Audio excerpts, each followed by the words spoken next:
because in my head I'm just like, celebration. I need it. That's jokes.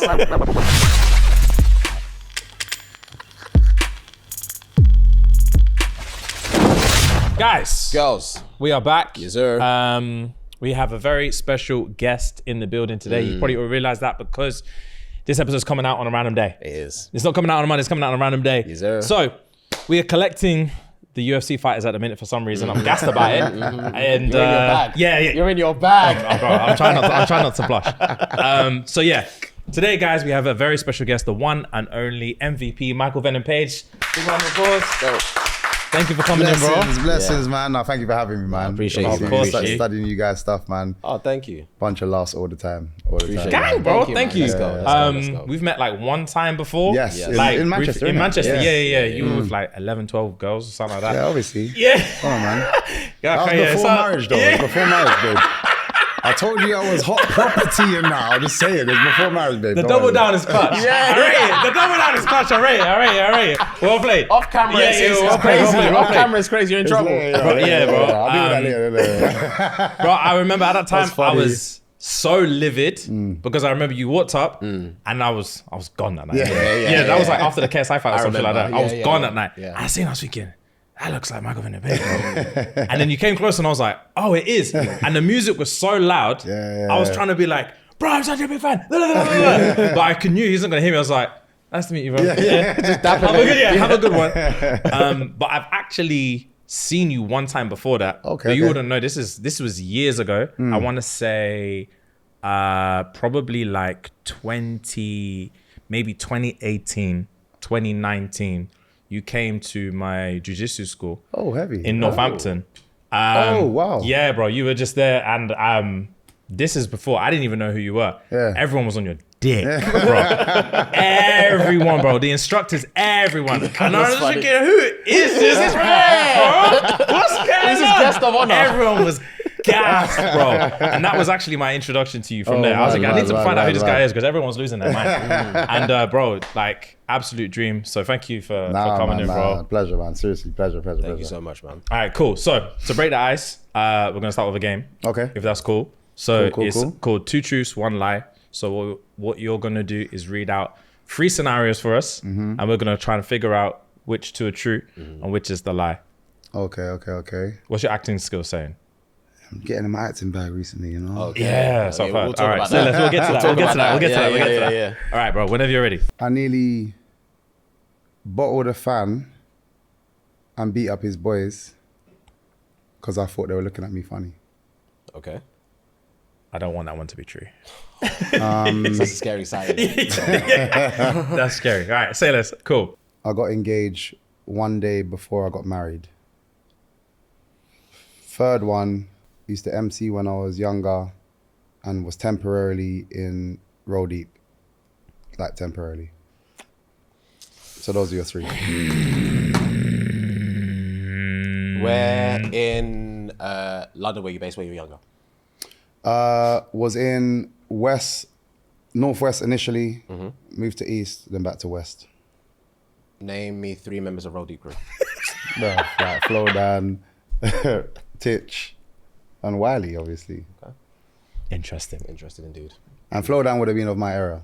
Yeah, I know. He's doubling down. Yeah, he's done that twice today. Yeah, he's done that twice today now. All right, so it's a running theme. All right, cool.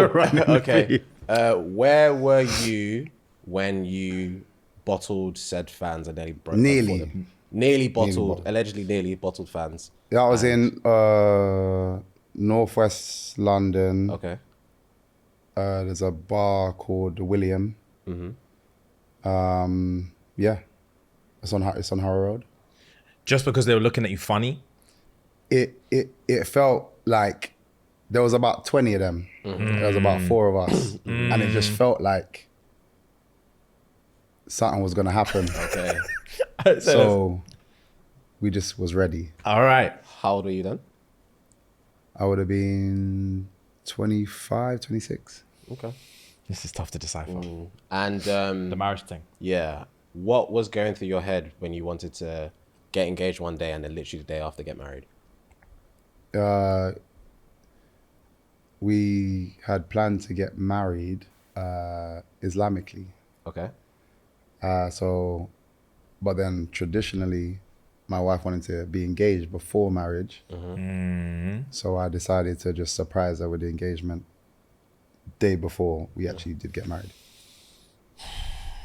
It's giving all three a tree. I'm not even gonna lie to you, bro. Yeah, I'm trying to look at her. Yeah. See if she's giving any signals, but nah, she's playing well. She's playing well. I'm not convinced about this roll deep thing, bro. It's such a spanner. How innit? temporary is temporarily? I was in so it would be probably about a year, just under a year. That's a long time. That is a long time. Quick 16, quick 8 bar. If you want. Yeah, quick 8. Good then. I'm addicted to mice like cigarettes, but I don't bun nicotine, I bun MC's inner set. And I have no regrets when I bun MC's inner set. MCs just get bun. Joe for a 16 bar get stung. And I'm leaving MC shifting gears, just put down the mic, I've won. Fair. Punchliners as well. Yeah. Oh, that's what I was looking for. Punchlines and double entendres is what I was looking for. Nail on head. Yeah. Nail on head. Say less. Interesting. That was the quickest answer he's given to any question today. Bro, yeah. So he clearly used to write a few. Yeah, wow. He used to write That was back in the ingrained. day. Yeah, that was ingrained. Yeah. Fuck. Right. So that one has to. That one's. It might not have to be true. He could just know how to rap. Yeah, but Not necessarily be in roll deep, you know? yeah, but he's offered up roll deep as a As a cementing. Yeah, fair. So roll deep, marriage bottling. Allegedly bottling the on family. a 4v20 though, bro. Yeah. Do you drink? At that time, I did. At the time, I don't drink anymore. What you leaning towards? Right. Those bars have cemented that side of the fence for me. Yeah. Marriage thing. The backup story makes sense. I think the bottling is a lie. You think the almost bottling Yeah. and scrapping 20 fans? Yeah, I feel like the reason why I feel like is because early into the career, wouldn't want to jeopardize anything, things like that, you know. But he said nearly though. He did say nearly I'm gonna say that one's a lie. because he didn't fight, right? He didn't fight. He nearly fought. I'm gonna go. Bottling specific. Yeah, Though. yeah. I'm gonna say that one's a lie. Agreed. Hey.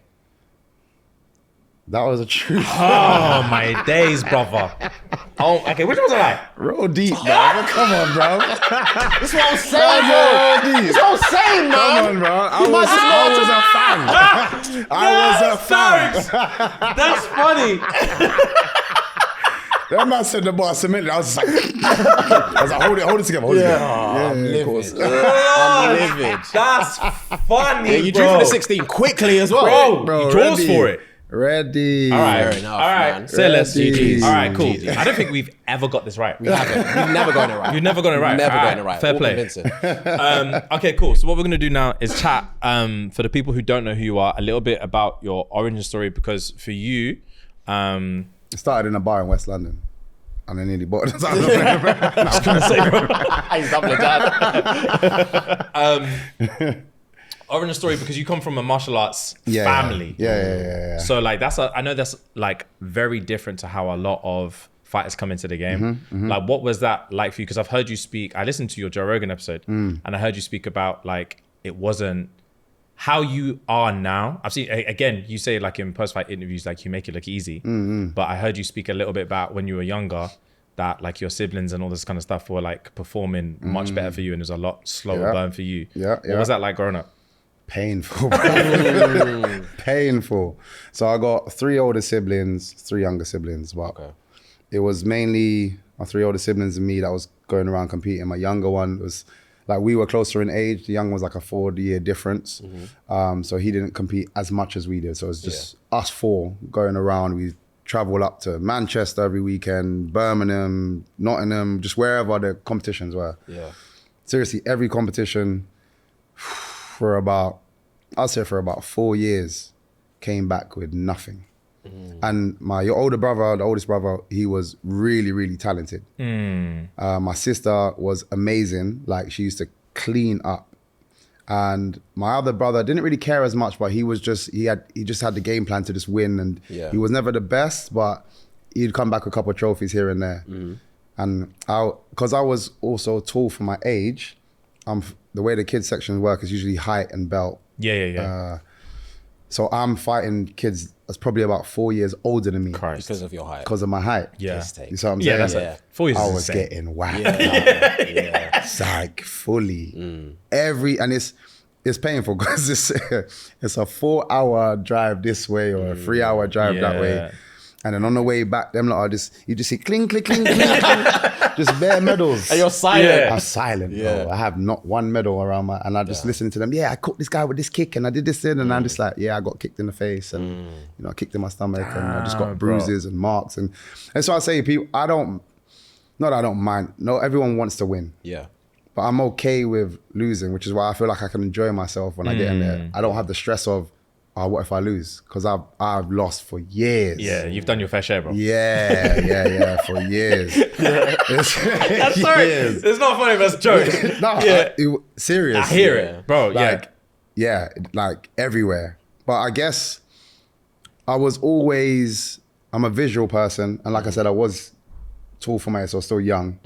So then obviously when I started to like really had better control over my body as I kind of grew into myself, then, that's when I would win a competition here and da-da-da-da. But then I qualified for a competition, for the world competition when I was 12. Oh, damn. And It's very young. yeah, but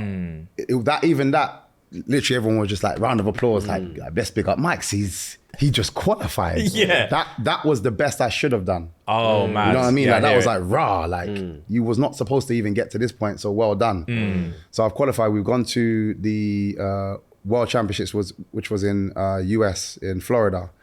It's actually in Disneyland, and they had a massive competition there. And the way they do it, they have loads of seeded fighters in America, so you're fighting all day. And again, it's like just enjoy yourself. Just do the best you can. Yeah. I've first like seeded fighters, I've wiped every single one of them out. Next seeded fight, wiped all of them out. And my dad's like, right, okay, like, could do that. Okay, you might be. And I was just fighting all day. Managed to get to the final, managed to win the final. Gang. And everyone was just like, raw, like, okay, I lifted up, yeah. And again, it's kind of like, okay, this is gonna be, you're gonna have to hold this one for a while because you're going back to the same fighters that beat you up anyway. Yeah. So I've got back home and something had just clicked in me. You just figured it out. Something. So I'm talking guys that were beating me up, I'm clearing them. It's nothing, I'm talking, it was a night and day difference. Yeah. Like people were just like, it's not even the same person. What happened? Come back, guys that will battering me, I'm destroying them. Yeah. That is mad. So for a year, I've come back to the UK and on that circuit, I'm just clearing up everybody. So I asked my dad, I was like, can I fight in the seniors? Now the seniors is plus 18. And you're how, 12? I just turned 13 at the time. I was So saying, my dad, I would say absolutely not. Yeah, my dad was like, no, it's not even a question. Yeah. So every time we went to a competition, I was just begging him again because the way my dad had the classes, the kids and adults trained together anyway. So I was accustomed to training with adults. Yeah. But he's like, these are guys that know you. Obviously, they're looking after you. Yeah. But I was beating adults in the class. So I'm like, come on, man, can like, do just this. give me a try. Like, Yeah. so he messed up. One competition, he's like, okay, just today, I'll let you go to fight. And I beat everyone. That's mad. So I got first place in the seniors for my weight. And he was like, okay, fair enough. Nah, but I'm like, you can't tell me I can't fight again. Yeah. I just beat, you know what I mean? Yeah. So I went to another competition, beat everybody in the beat the kids, beat everybody in the adults. But that particular competition, what they do is the winners of every section then goes in an open weight division. So not only is it adults now, it's adults that could be at whatever weight. That's insane. So I'm like, yeah, dad, like, I'm here for that. I crazy, qualified. He's like, bro. nah, you qualified, but you're not fighting. Yeah. Like, dad, like, come on. Like, I've just qualified. Come on, I'll prove to you now. Begged him. He's like, cool, go in. And I got to the final and I'm beating guys that now on the British circuit are known for, like, they're the guys. And I've just beaten most of them, got to the final. And you're a kid, bro. And I'm a kid. I'm waiting for you to say, oh, this was like 7 years later. No, You're this a is kid. still the same year. Got to the final, lost in the final, but it was controversial. Okay. Yeah, like we were kind of like the judges, and even to the point where this is how I knew. My dad was like, "Nah." My dad was like saying like, "Hey, we'll put on a show and we'll pay him to fight you." And nobody wanted to fight me. Oh, shit. Nobody wanted to fight me at that point. And then, I just kind of just developed into the kind of person that you more see now. So even a lot of the videos, I got kickboxing videos online. People don't even realize how young I was when I was doing it. Yeah. But and then just over time, decided to I was just bored of this world, wanted something new, and then ended up in MMA. That's fucking bro. Like, do you know what I would do to a 13-year-old if he walked in there trying to think, bro? I would finish a 13-year-old, bro. I'm not even. I'm struggling to wrap my head around it, bro. I will rock any 13-year-old, bro. Let alone I'm a trained martial artist. I'm taking your head off, bro. A man said he was clearing up open division, open weight. I was actually one of the youngest that year. I think I was 14. I was the youngest guy to fight for the adults England team. And because I was cleaning up everybody, they couldn't deny me. So they were like, okay, cool, you can be on the team, but they put me as a reserve. Yeah. So I was just kind of like, I'm just sitting there. And they've got guys that I beat ahead of me. And I'm like, bro, like. Make it make sense. So we went through the first round against Italy, and then we had Germany in the next one. And the guy that was ahead of me, he lost his round. So we have 5 fighters, and it's whoever wins the most. Yeah. He lost his round. So they're like, hey, Mike, you go into next one against Germany. The Germans were massive, bro. Yeah, I bet. Massive. Yeah. Like, it didn't make sense. Like, I was like, out of everybody, the Italians were tiny. Like, give me the Italians, bro. Yeah. But you put me in against the Germans. But again, I had a hard fight. I managed to scrape it back and win with a jump spin kick, lick this guy down. And then everyone was like, rah. I'd never lost my place on the England team again. That was it. From then on, nobody could touch me. That was it. Everyone was like, okay, that's MVP. Like, okay. That's insane, brother. Yeah. So how long? Sorry. Go on. From like this win streak at like 13 to like just being the guy. How many years into you transitioned to MMA now? So I ended up going to MMA. I think it was like 23, 24. So again, it's just years and years of fighting in the kickboxing. The problem about kickboxing, there's no real marketing. It's like we didn't really had like phones in that way. Like we had a few videos here and there. The internet wasn't popping in the way it's popping now. So like no sponsorships, no nothing. As you're getting older, I'm like 18, 19, like you're having to pay bills now. So I kind of joined the family business. My dad runs gyms. So we kind of did that. But I was like, this is not my life. In my head, I'm like, I enjoy teaching, but that's not what I want to do. Like I want to perform for a living. So in my head, I was like, I'm going to have to go to a more full contact sport, which was either boxing, like Muay Thai or MMA. And I'm a student at heart. I like learning stuff. I like the struggle of learning. And it's probably because I got beat up for so many years. That trauma, I seek out that trauma now. So I was like, look, MMA sounds like something that when I get into, I got so much to learn, but I enjoy that aspect of it. So let me go. And I remember my first gym I was gonna go to was in America because my siblings had moved to the States, my older siblings anyway. I stayed with them, and they had, at the time, there was no real big UFC champions. In fact, there was no UFC champions from the UK. Barely, I don't think there's any in Europe. Everything was America, Brazil. So I'm like, well, I'm gonna go to America. I got family over there. There was a gym, American top team. I had it all planned out. I'm just looking at Miami Beach. You know what I mean? Like the sun, looking back at wet old England dead. I'm like, hey, I'm definitely moving over there. So found my gym. My sister's like, yeah, you can stay with me, train from there until you set up yourself. Cool. Then I get back home. One of my like close brethren, Marvin, was like, you might as well just look at gyms around here just in case, because you haven't fully set up yet. So until you're set up, look at some gyms so you can at least get started. Looked at a couple of gyms around London, found my now gym, London Shoot Fighters. I remember going in there, did a jiu-jitsu class. I got twist up into a pretzel. And I was like, I love this place. Yeah. That was it for me. Yeah. That was it. I just never left. Damn, never left. You adopted the name Venom at such a young age. So what did Venom mean to you back then, and what does that mean to you now, considering it's been such a long time? Yeah, that's a good point. Like at the time, it was literally the same guy, Marvin, who had gifted it to me, and it was all because he's like, you're some skinny you, but I feel like anyway, fighting adults constantly, I'm trying to get some kind of reaction from them. I'm hitting as hard as I can. But they're big men, so it's like, yeah, cool.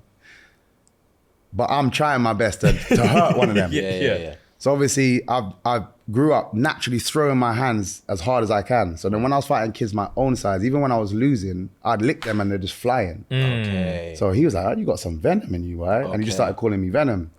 And we was massively into the Kung Fu movies back then. There's a movie that he showed me called 5 Deadly Venoms. And I've always been a creative mind. So he's like, oh, I was always trying to make up new moves. So even though you had the moves that you learned, if I learned a move a specific way, I had to then see what I could do. You know what I mean? Try and add something to it. And we'd always I'd try and make up a move and hit him with it. And he's like, oh, yeah, and then try to do something back. And we just had this little back and forth. So I used the 5 Deadly Venoms as inspiration to create 5 different moves. Okay. And I ended up using like loads of different, like had the rattlesnake and like stuff that you're not supposed to be doing. Just dumb stuff. But I was hitting people with it. So then for me, I feel like that was my creative spark. So Venom for me back then was the real traditional Kung Fu, which is what I started in, and my creativity. And now I think it's just, the best way I can say it, it's just my persona. It encompasses everything. The attitude that I have when I walk out, the energy, the dancing, the smiling, the happiness, just everything. So yeah. Fair play, bro. Where did you, one thing I've always wanted to know from you is that, like, obviously I first found out about you when you were in Bellator. And you were similar to what it's like, your story with the kickboxing is that like you were very cemented in that organization as like the guy for a long time. The transition to UFC, like what was your thoughts and feelings about that? Because obviously people revere UFC as obviously the top. I remember the way I was looking at it for a time. I was following you for a while, and even though I still saw UFC as like a bigger and like harder organization, I recognized you as like, in my opinion, like the best in this organization. And it was a case of like, I remember thinking at a time, I was talking about you to someone, this is years ago, and then them mentioning like, oh, but he's not in the UFC. And I remember my answer being like, yeah, but why would he go to the UFC? Because he's gonna have to start fresh. And obviously you did. So like, what was it that eventually made you go over, and what was like your mindset thinking like, I'm gonna have to like, did it feel like you were starting again, or was it just like the next chapter? For me, definitely the next chapter, because I feel, and I still feel, that I was given my flowers. I was given my respect of what I had achieved already. They didn't look down on what I'd already accomplished. Okay, they were very much like, okay, yeah, this guy's talented. And even down to, I had a meeting with Hunter, like second in command to Dana. And he was like, okay, with this transition, if you decide to come over, like, how do you see yourself? You know, do you want to kind of build yourself up? And I said, no, just throw me in the deep end. I know how to swim already. Throw me in the deep end. Which is why I had such a hard first fight, hard second fight, hard third fight. Like, and I already said I'm established now. Like, I'm not here to try and build my name. I've already done something. I've done something, created a status outside of using the UFC. I don't need that. I'm just here to just show everybody else what I already know. Yeah. Now, what a lot of people obviously maybe don't know is people cross-train all the time. Okay. So I've sparred UFC guys for years. Yeah. Since Bellator. Makes sense. Makes sense. Before I was in Bellator. Okay. I was sparring UFC guys. There's not one good story out there for them. There's just not. So they really know what I got. A lot of these guys already knew, and there's always these talks in, like, everyone goes like, yeah, this guy, Okay. There's always talks. I remember one, I had a fight coming up. My coach's job, he'll look for adequate training partners and sparring partners that will replicate your opponent well. Yeah. So you can practice those moves that you're trying to get off. Cool. So then he's like, okay, there's this guy. I remember this guy. He's an Irish kid. He's similar to your opponent. Okay, yeah, I'm gonna shout him. Next day he comes in. He's like, it's so funny because he messaged the guy. The guy's like, oh yeah, man. He's like, oh, I'd love you to come down to do some sparring. He's like, yeah, no, happy to do it. Spar MVP. He's like, I don't think you remember me. He's like, well, he's like, I've sparred him already. I'm not on his level. Oh. This guy was already in the UFC. This is before I've touched the UFC. Mad. This guy said, I've sparred him already. and I'm not on his level. There's no point. I'm not on it, bro. He said, I'm not, there's no point. And he came back laughing. That must have been a great feeling. Props, though. yeah. Yes and no. Yes, obviously, yeah, of course. That's going to bring me on to my next question in terms of obviously, like your style is, I think I've heard you touch on this before, but like obviously your style is very unique in terms of MMA, especially, and there's obviously that side of it of like, I'm not on his level, but I'm sure there's a lot of side of it of like, if I'm fighting a Dagestani, why am I sparring MVP? Facts. Is there like, what's that like to deal with? It's difficult because yes, sparring partners has been few and far between. It's always been, once we create a relationship with somebody, we have to kind of keep using them but sometimes because you've got a smaller pool of people, they don't necessarily replicate your opponent. Yeah. So we'll be like, okay, with you, we're just going to use you for the wrestling. So we're not going to do full MMA rounds, but we need you to do the wrestling because your wrestling's kind of close. Yeah. But we need you for the striking, and then we need you. So you have to go. Mad. Yeah, you have to utilize. So we've used boxers before. Yeah. We've used like K1 fighters. So people, we have to outsource from other places because it is difficult to kind of get sparring partners. Because it's fun. It's all fun and games, and it's nice to be like, yo, the people are. They're worried about me, but then in terms of my progression, then it's very difficult to kind of move forward. So, difficult. As flattering as it can be, sometimes it's difficult. It's like, you're trying to get a job done at the end. I'm trying to get a job done, bro. Yeah. Get a job done. Talk to us about your celebrations, bro. You've done the Pokeball, you've done the gauntlet. Every time you win, you always do like a little serpent thing. Talk to us about it. Where was the birth of that? When was the first time you did it and you thought, okay, this can stick, this can stay? So, I'd have to take you back. Nah. So, like I said, the early Venom was my creative side. I've always, or when I really started to kind of, so I feel myself, like I come into myself and like come into my style. I could show you videos from when I was 14, 15, 16, 17, 18, and I'm styling and like that energy, that side of me has always been there. Yeah. You see what I'm saying? So, when I came to, as I was crossing over into MMA, I said to myself, like, how do I, if there's like 16 fights on a night, what makes me different? Like, what makes me stand out? Because we don't get the same amount of fights. We don't fight every week. Like, it's not football. It's not wrestling show where you get to, you know what I mean? You can't really build your character. And if I see you want to fight, it doesn't mean I'm going to follow you online. Especially when I first started, online wasn't massive. So, but what makes you want to keep coming back to see me? I have to give you something to remember multiple times. Like I'm talking, when something happens, it's not just a fight, because I know I can knock somebody out, but so can 10 other people on the show. Yeah. That's not gonna make you go and see me again. So I said to myself, okay, you've got minimal time, you got to walk out, you got, as you know, your celebration, and then you got when you're leaving, you got a couple of lines that you can say on the mic, but you don't have that much time. So I have to maximize it. So I said to myself, okay, cool. Like I said, I've got creative mind going, but I was like, I still can't really think of anything. So I was just like, I was a big WWE fan back in the day.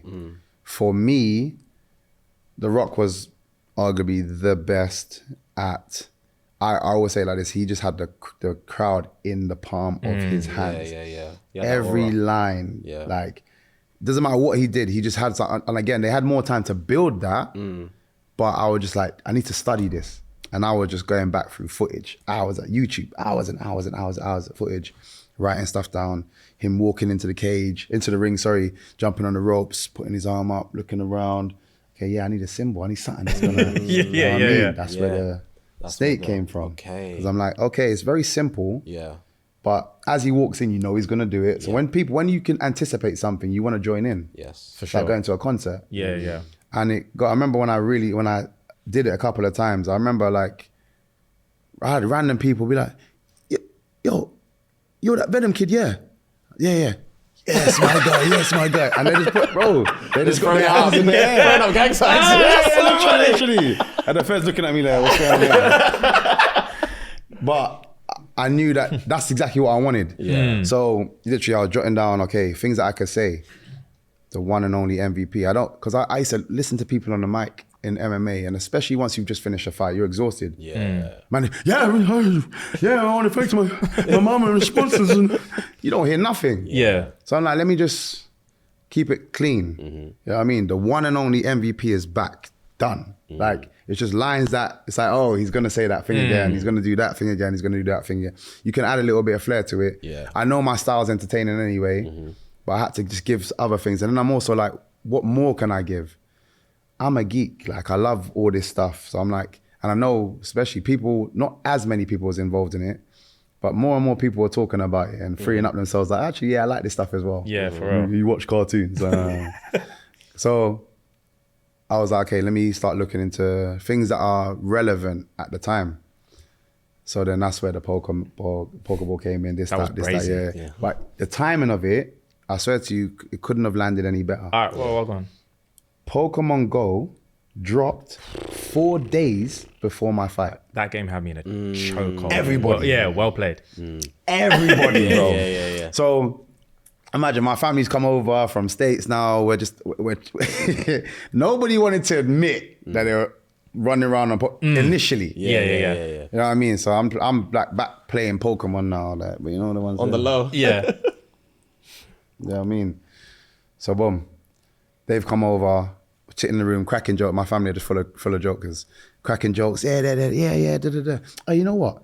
My brother goes, is anybody playing Pokemon Go? And we all just went, no, I'm like, cool. It erupted. Nice. It erupted. Yeah. Like, we're finally. now we're just showing people Pokemons. Oh yeah, this one, I caught this one here. Yeah. Chatting. So, Fuck, that game was cold, bro. It was amazing. It was cold, It was bro. amazing. Running around the streets of Bro, London. that had my fitness Amazing. game up, bro. I used to go for a run every night, bro. Facts. There was a dragon night in a river near my yard, bro, and I was running every night trying to get up. Oh, bro. I love that game. That game brought everybody together. Yeah. Oh, fuck, I love of that that game. generation. Crazy. And so my brother CJ goes, hey, you know what? So we're already laughing about Pokemon. And he goes, your next opponent kind of sounds like a Pokemon. So we just started laughing because like cyborg. So we're yeah, for real. So we're just making something cyborg, like cracking jokes. I was like, we're like, oh, what if your celebration? You should knock him out, and then we get a Pokeball. So we just formulated it in that conversation, and like that's it. But because Pokemon Go only just dropped, there was no merch anywhere. Okay. Anywhere. Makes sense. Went to Forbidden Planet, found a Pokemon hat that wasn't quite Ash's hat, but you get it. Like, cool. It's like good enough. And then had to go to Argos and order a Pokeball. And only got that Pokeball, 15 minutes before I was about to walk. Oh, wow. Because as that morning, I had forgotten it at home. Oh, okay. Just phoning people, yo, I beg you, can get up to the house, speak to my mom, tell her, this person's getting ready. That managed to even like get into the thing. Now they're in the arena with the ball, but how did they get it to me backstage? Yeah. So I had to give my pass to my brother to go. It was a whole... This is logistics, bro. I rate the dedication. I would have charged it. I was thinking I've got a fight to focus on. Let's go props. I got Pokeballs to throw out. How confident you have to be in this stuff? Bro, in my head, when I've got the celebration in my head, I need it to happen. Valid. I need it to happen. The thing is, for me, the fight's done already. As in, like, I've put so much time and blood, sweat, and tears. The worst that's gonna happen, like I said, I've lost already. The worst that's gonna happen, I'm gonna lose. Cool. But if I win, my celebration is coming. You know what I'm saying? I'm not doing anything else. So literally my brother walks in, cut the ball out, had to hide it under the ice because they don't usually let you walk out with stuff. Okay. So put the hat and the Pokeball under the ice on top. And I said to my partner, one of my teammates, bro, as soon as I finish the fight, I need that hat immediately, like hat and Pokeball immediately. He's like, yeah, no problem. Because they know how I am now. Done that, landed that knee, and we've been drilling that knee for months. Landed that knee. That knee was filthy. Dropped, ran over. Filthy. Because in my head, I'm just like, celebration. I need it. That's jokes. Bro, got it, boom. And the thing is, most of the Bellator staff didn't know why I did that. They were just like, what was that about? Yeah. And somebody that was playing Pokemon Go, one of the Bellator staff was like, oh, that's massive. Yeah. Bro, it was, so most Facebook trends, like if it's a really good trend, it will be on for a day, and that's good. Mine was on for a week straight. It mad, blew bro. up, like went crazy. Nice. Like crazy. And then obviously with the injury on top of that, so it wasn't just the fight, it was the celebration and then the injury on top of that. It was just circulating, going mad. So yeah, but I'm always trying to think of, I want you to go away from one of my fights like I was there. Oh, bro, yeah. Man, But it's rolled not a just a fight. I attended that. You know what I mean? Fair play, bro. Yeah. So that's why I'm always trying to create. For I people. couldn't be knocked out. Just Brother, I just see a Pokeball just roll feel, towards my I face. couldn't feel a Pokeball hit my back. I just like- I look back and see a man with a hat like, Gotta catch them all. no, brother, Oh. nah. I couldn't. But there's also nothing you could do. Yeah, You you just just walked my walk life something. away. Go I'll on. tell you something worse. My teammate, randomly later on, because after I've done the celebration, I'm now just in celebrating mode. I forgot about the hat, and that, but he went and collected it and picked it out for me. So when he gave me the hat, he's like, "I got something for you." Hat. I was like, "Oh yeah, I forgot that in the cage," and then he gave me the Pokeball. But the Pokeball had my opponent's gum shield in it, because he said obviously the gum shield fell out and he just felt like that. So up till today, I've got and it's got Cyborg on the front of his. You literally caught him, bro. I caught him. Brother, I don't think I could come to and me be like, what happened, guys? Like, run it through. And then man be like, when you was on the floor, he lobbed a Pokeball at you. They took your He property, yeah, bro. yeah. He took you as one of his starting five. No, brother, I'll be rocked. Yeah. I think I'd quit fighting for the rest of my life. It's long. He hasn't fought again. Yeah, He hasn't fought again. of course he Hasn't fought hasn't. again. Yeah, Well, I yeah. think it's more to do with the injury side. yeah, I was gonna say. Anyway, he had a great career anyway, and I have to say, tough man. Like, Yeah. because he checked himself out of the hospital because he didn't want to do this surgery over here, and flew on a plane, which is dangerous. Oh, man. mad, yeah. And then wait till he got to the other side, sorted out his stuff. Rare. But yeah, mad. Fair play, bro. To be fair, that answers my question because I was gonna say like that first time bringing in prop, all I'd be thinking is like, if I don't win, this is peak. No, but it doesn't matter then. Exactly. Because like I said, like nobody knows you're gonna do it. Yeah. It's not like I don't announce that I'm gonna do something. But that's what I was gonna say because obviously it's I gang mean? that you're like your team know that you're that way inclined and that's Yeah, calm, yeah. and you don't have to sell them on the idea. Nah, Because I can imagine if I said to you, bro, when I win this thing, hide this in the ice because you'd be like, James, stop. Just stop. Shut up. Yeah, bro. Focus on your fight. I don't have to drag you out of it. Focus on your fight. Yeah, I don't want to have to draw full eyes Yeah. and see a Pokeball roll out and say, What the fuck is this? yeah, bro. So props, my guy. Yeah, that's props, serious, bro. bro. Serious. It's, Yeah. I've always seen it as, like I said, the hard work is already done. Yes. This part of it you're supposed to enjoy.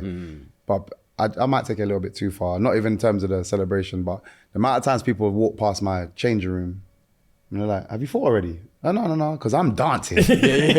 Bro, like music is blazing. We're just dancing. All of us are in there dancing. I love that energy. Because for me, like being able to do what I'm doing and do what I love is a celebration. The fact that there's thousands and thousands of people that are watching, that have come here, paid to watch me do what I'm doing, is a celebration. Preach, bro. I'm happy, bro. Preach. I'm happy. You've got to enjoy the journey. Like, and so many people, which is everyone's each to their own, and some people feel best motivated that way. So many people like can't talk to this person and have to lock themselves in and this and that. Like Fury saying that he had to take 3 months away from his kids and wife. That's insane. Only to lose the fight anyway. Yeah, Like, bro. Like, nah, I can't do that. I would never that's my motivation. I would never sacrifice that for this. It's all in one. I need my family and friends there with me. I need to feel that energy. I've walked out in crowds of people and spotted my brethren in the crowd. Like, yo, like I feel that. That's You know sick, what I mean? bro. You were born for it, bro. 'Cause Yeah, not 100. me, boy. Yeah, not me. I'll be the shake. Yeah, looking down. Right, I have one question. All right. As just a fan, for me, you are so fucking cold. Like your style is so cold. I love that. Like you're embedded in like anime culture and all this kind of stuff that obviously we love. There's another bro who's also just like that. My goat, Stylebender. It's my brother, man. Do you think you man will ever? No, only because we're brethrens. Swear. Yeah, we're proper brethren. Like, man could just holler him, rare chat. But I always say this, me and him are both prize fighters. If the prize is high enough, then we'd both do it. Like, he's fought Anderson Silva, somebody he's looked up to, somebody he respects, and Anderson Silva respected him at the time as a young buck coming through. One of the most respectful fights I've ever seen. Do you know what I mean? In the ring, that was like, so respectful, but bro. it was dope. I feel like I wanted a couple more rounds, but it was dope. And I'm a person, because of the world I come from, like a lot of some of my good friends are guys I used to fight all the time. Okay. Like I've known them since I was 8 and grown with them. So they've seen it from the guy that used to get beat up all the time to where I am now. And I'm used to being able to compete against people that I love and I respect. I used to have to fight my siblings. Yeah, fair. Yeah. I always tell people that, how do you find it hard to fight if you had to fight like a friend or teammate? I had to punch my brother in the face. That's mad. You think you have a chance? Yeah, it's not happening. Mad. It's not happening. I'll never respect you that much. You know what I mean? Yeah. Okay, gang. So, yeah, like I can fight with people that I care for and love, but the price has to be right. If you're gonna, I feel like the UFC needs to do better with how they pay. But with super fights like that, definitely like. Give us, you know, like a lot of people talk about it all the time, me and him fighting. If they really wanted it to happen, financially, I'm sure they can give him a price that he's happy to do, give me a price that I'm happy to do. We shake hands and just put on a show. Like we'll still be brethren afterwards. Nothing Lord, nothing that fight changes. would be so sick, bro. I'll put a poker ball away for it though. Yeah, I hear it. But then again, if you write your name in the death note, bro, you have to Jace for the goal. Yeah, you have to, bro. You have to. I think that's what it is. A lot of like opponents, because it's become a thing now that I've done to people. Is it's not just a fight. Like, you know, it's like I could probably be a meme after this. I don't. There's extra hesitation as to people not wanting to take the fight because of that. I'm not scrapping you, bro. I've seen what's his name? Chris Pratt. Is it Chris Pratt? Is Chris Pratt?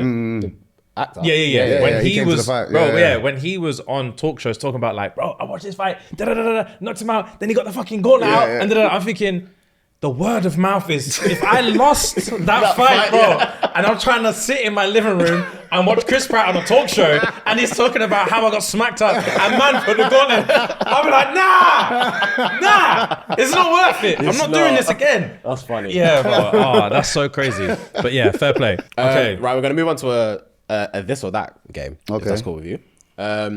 So pick one, but you lose the other one forever. Oh, okay. Yeah. So first one, showmanships or knockouts? Knockouts.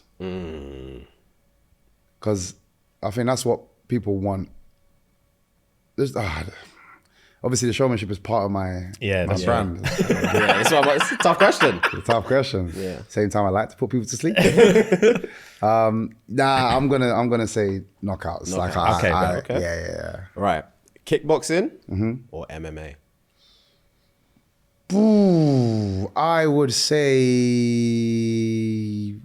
MMA. I'll say MMA. gang. It's kickboxing is obviously is the origin and what, you know, what's kind of made me, but like I'm so in love with the world of MMA because it encompasses everything, man. Yeah, MMA. Nice. Okay, this one's tough, I think. Fans or the fight purse? Fans. I don't think that's tough. Okay. For real? Yeah. Because again, as you guys know, especially now, having that support is money anyway. Everything. Yeah. You know what I mean? Valid. It's more so. It's more so now, I think. Yeah. So the purse is what it is. I'm not a person that's driven by money. I understand that we need to have it, but I'm not driven by it in the same way. So yeah, the fans for me. Okay, gang. Strong. Speed or power? Speed. I knew you said. I Speed. literally said you should say that. Speed. Yeah. Speaking of your speed, bro, speed like equals power for the most part. Like, and again, I always say I don't, but you know, I had like at Bellator as well, the top KOs in Bellator. I don't consider myself a powerful striker. Okay. Like an Ngannou, those kind of guys that are just like, they can flick you and sleeping. My thing is based on timing and speed. it's not based on just hitting you any kind of way. It had to be, it's precision. I'm a sniper. So yeah, for me, speed all day. Brother, What are you gonna say? I was gonna say, he says it's not powerful. When you flopped Cannoneer on that, With the nose? nah, brother, when he rocked Cannoneer and his whole body went like that, it looked like a clothesline. And I was thinking, raw. But one thing I was gonna say is that like your timing, bro, like where does that come from? Because like we were talking about like the knee earlier and like all these things, it's like when you see it in real time, it's like, oh, it looks like an accident. Because the timing is it seems like the human body can't react to something like, not to gas, I'm glazing in it. Yeah. I'm actually glazing. I'm watching the vlog. I'm thinking, like, I'm keep glazing. going, I'm keep realizing going. I'm glazing. Keep going. I'm glazing. But okay, for 10 seconds of glaze, it does look like, oh, that can't have been purposeful, because it just looks like that's faster than human reaction time. Like, where does that, even if you even know how to answer that kind of question, like where does that timing, like how do you even learn timing like that? Well, there's a few things. So it's weird. I'm nodding because I've heard it quite a few times. And I think something that has kind of been attached to me is he's naturally, he's got that natural thing. Like, oh yeah, he just, he's just made like that. That's just him. No, it takes work, man. And like I said, years of just being beat up is understanding where you get hit, where you don't get hit. Do you know what I mean? But also the style in which I come from, freestyle kickboxing, and in fact we're actually starting we started a show called Total Combat, which you'll see a bit more of my style express itself and show itself, because before we never really had like a main platform to showcase that style of fighters. It was kind of his own niche, own world kind of thing. And a lot of the times if you saw it online, people were like, because it was point scoring similar to like taekwondo and karate, people didn't respect it. That tippy tappy stuff, like they didn't respect it at all. But I'll say it like a couple of my dad used to say back in the day, if you are holding a knife and I'm holding a knife, we can't just go all guns blazing. Everything has to be timed. I need to find a way to get in, land, and get out without being hit. And that is the art of points fighting. It's based on speed, not the power element of kickboxing. It's finding a way in, landing a shot, and getting out safely. Not just standing in there seeing who's the tougher guy, taking shots and then going again. I feel like the reason I can spend so long in MMA if I choose to is because I don't go through the walls with people. My coach always says to me, I never want you to get a fight of the night. You can get a knockout of the night, you can get a submission of the night, never get a fight of the night. Because you remember just going at it. Fight of the night means you're, bruv, lit this way, eye that way. No, don't get that. Be gone, clinically beat somebody up, but never get into a whole ruckus. That takes years off your life. So yeah, for me, that speed element comes from the style, and then just years of, like I said, just being hit. Like you eventually, I know how to push and pull people now.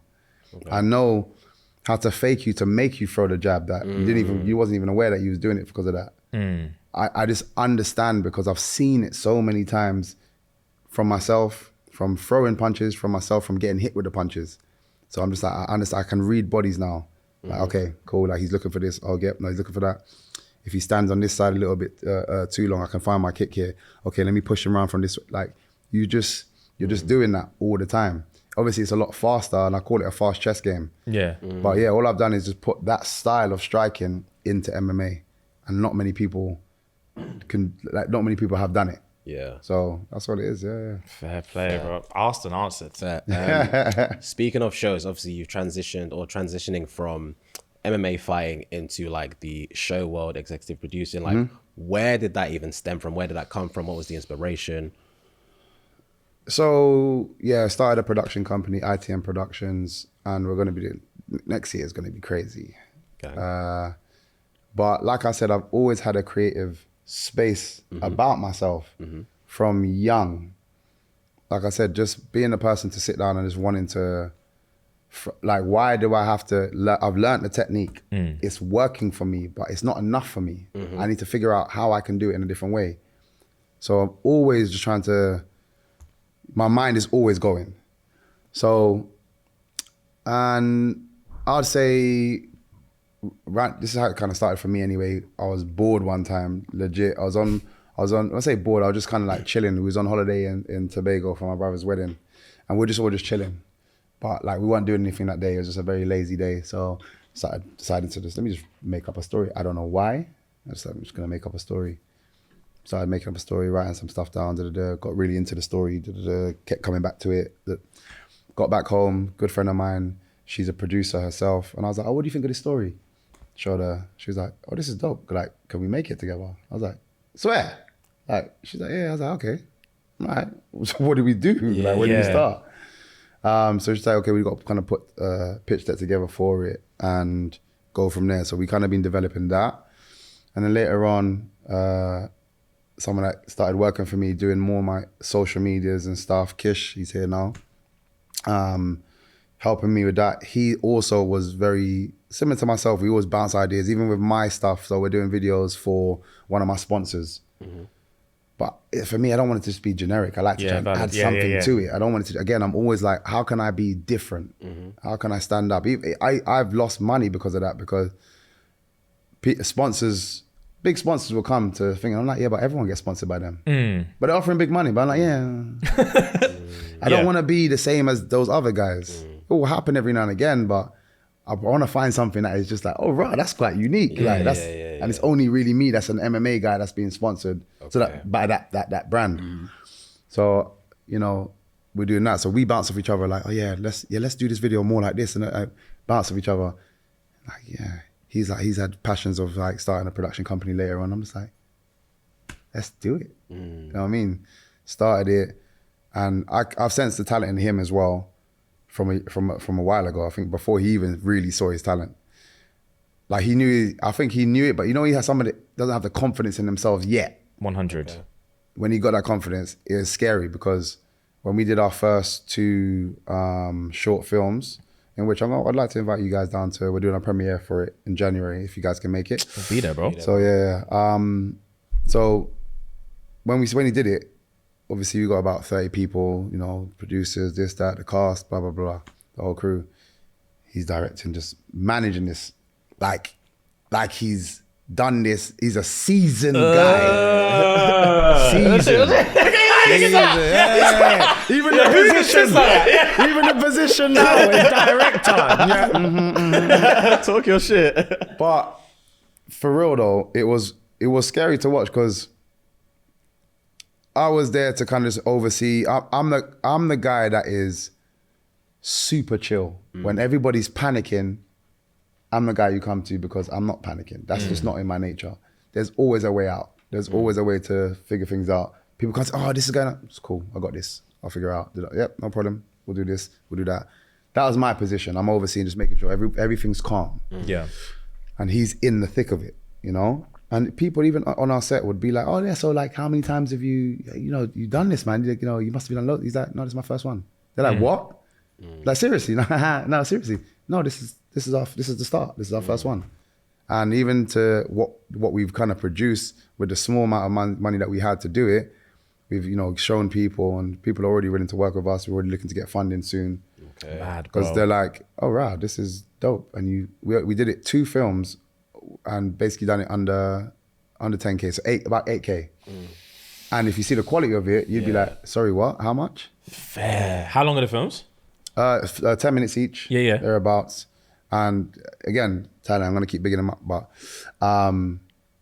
directed it, did the scores for it, did the music, because he's a very talented musician as well, so he can actually do all the music and stuff, doing the pianos, this, that, blah, blah, blah.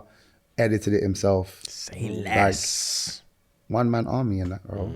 Okay. So we already know we've now got a slate of loads of things that we're going to be doing. Okay. My documentary, when I started in the UFC, we're doing it from there, and then going back, telling the story of how I kind of started, where we end hopefully with a belt, and then so there's loads of stuff we're doing. So there's a lot of big things coming in that space. Nice. And then for myself, I'm also wanting to act as well. Okay. So I feel like it's a natural progression from where I've always been comfortable in front of the camera. Yeah. It's a natural progression from where I'm coming from now. with the status that I built to kind of go into that. And even now I'm actually working on a Roadhouse 2. Yeah, we heard, bro. Yeah, Congrats, that's sick. Yeah. You started filming already, or? Yeah. Bro, it's long. It's so long. I'm enjoying it in terms of learning aspects, seeing what I deem as things that can be improved and where it can be improved, even with guys of that caliber. And like, okay, this is what we're gonna do differently and da-da-da. But it's long. Days. I can imagine, bro. Sometimes waking up at 4, you're not rapping until 6 and you're getting back, having to travel back. Yeah. It's a long day. And that's in America or no? It's over here. Oh, so sick. that's what makes it easier. Yeah. Filming over here.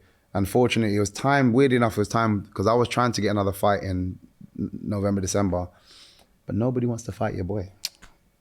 It's the gift and a best curse. worst. It's the best worst situation to be in, bro. Like, again, it's only so long I can brag about it, because after a while, like, I actually do want to fight. I actually do want to fight. So, how does that work anyway? Like, I always just imagined it was like Dana being like, this is happening, you don't have a choice. Like, what is the, like, how much wiggle room is there from you being like, I want to fight, to him? Like, how many times, obviously you're under contract, how many times are they allowed to come back to you and be like, no one wants to fight? So I think you're allowed to get one, you're allowed to decline an opponent once. So what they normally do is they send 3 options to you, or I'm only going based on myself. Yeah. They'll send us 3 options and we're like, yeah, cool, we'll take whatever. Like I said, when I spoke to Hunter when we first came in, he's like, how do you want to do it? I said, I want to jump in the deep end. He said, cool, we've got some good fights. I said, yeah, cool. Like, I kind of had a feeling it was going to be Kevin Holland, because he's the guy that will just fight anybody. Yeah. Like, he's that guy. Like, he'll go up a weight, down a weight. He's just on scrapping. So I had a feeling it will most likely be him. So I'm like, yeah, cool. Like, that would be a great fight. When he mentioned his name, I'm like, yeah, dope fight. Let's make that happen.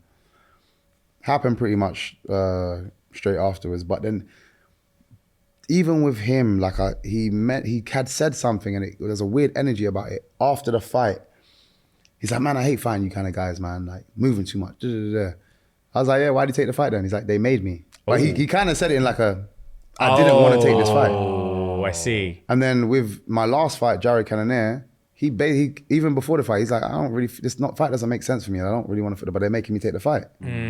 So it feels like a lot of people are saying no, and then they're just putting it on somebody like, you're gonna take the fight. It's not a question. So very rarely is it like that.